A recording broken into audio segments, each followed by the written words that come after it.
To begin with, we will hear in a moment from Dr. Paul Kirschen, who has looked at the cost of coastal flooding and climate change. The baseline cost numbers for a single event in that study, $6 billion, serves as a rough estimate of the cost of serious storm hitting the Boston metropolitan area.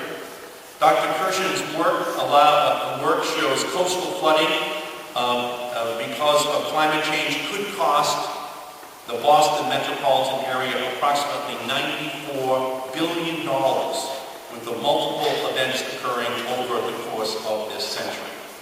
Superstorm Sandy has put into stark relief that we are particularly vulnerable here in Massachusetts and New England to the effects of climate change.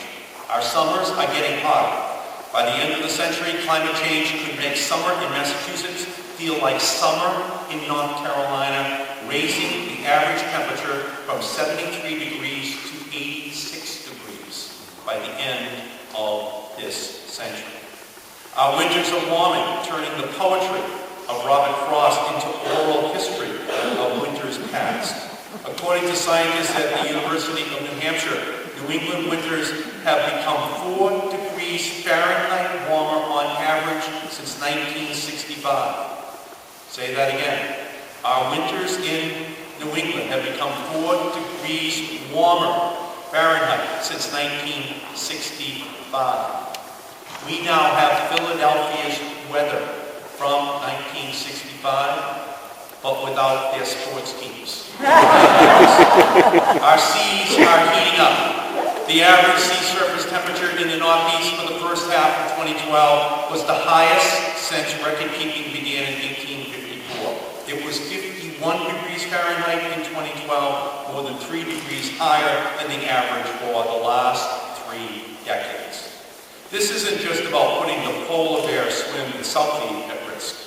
This is about weather that feels like the Deep South, changing the very face of our state before our eyes.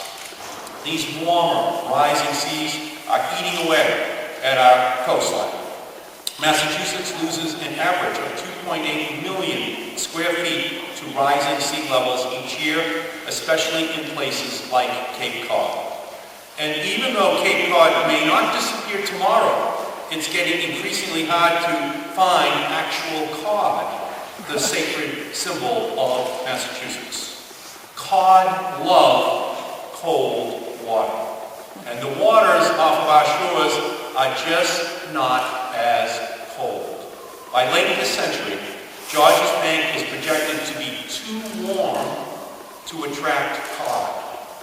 Meanwhile, lobsters are flourishing, which sounds like a delicious problem except for the lobstermen who are losing their shirts from depressed lobster prices.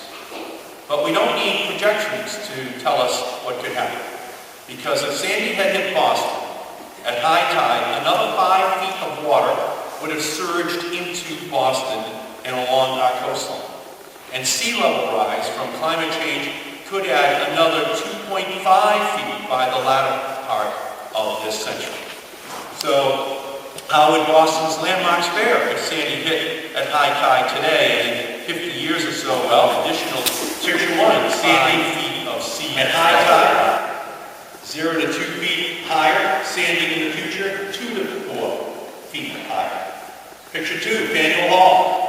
Sandy at high tide, 2 feet higher, Sandy in the future, 2 to 4 feet higher. Picture 3, at Logan Airport.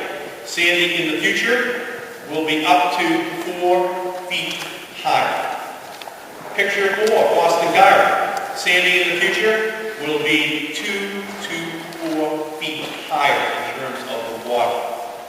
In the Boston Common, the public garden, Sandy in the future will be 2 to 4 feet higher. And picture 6, neighborhoods of the Back Bay, Sandy in the future. The tides would be 2 to 4 feet higher.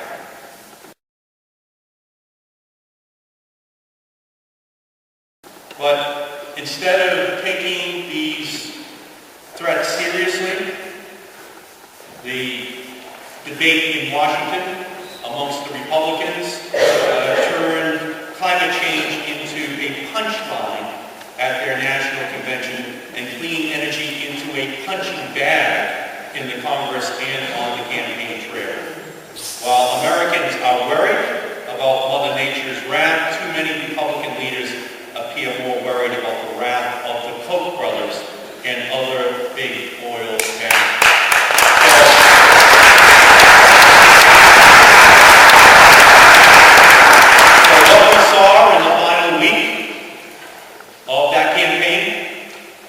Was a battle, a referendum between Mother Nature and the Koch-brothers.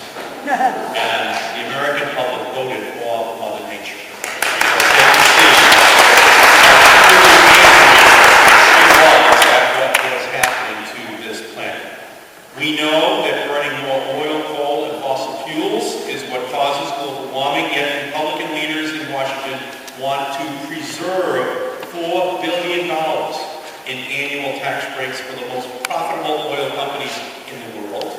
They want to raise taxes on wind energy production, even though it emits zero carbon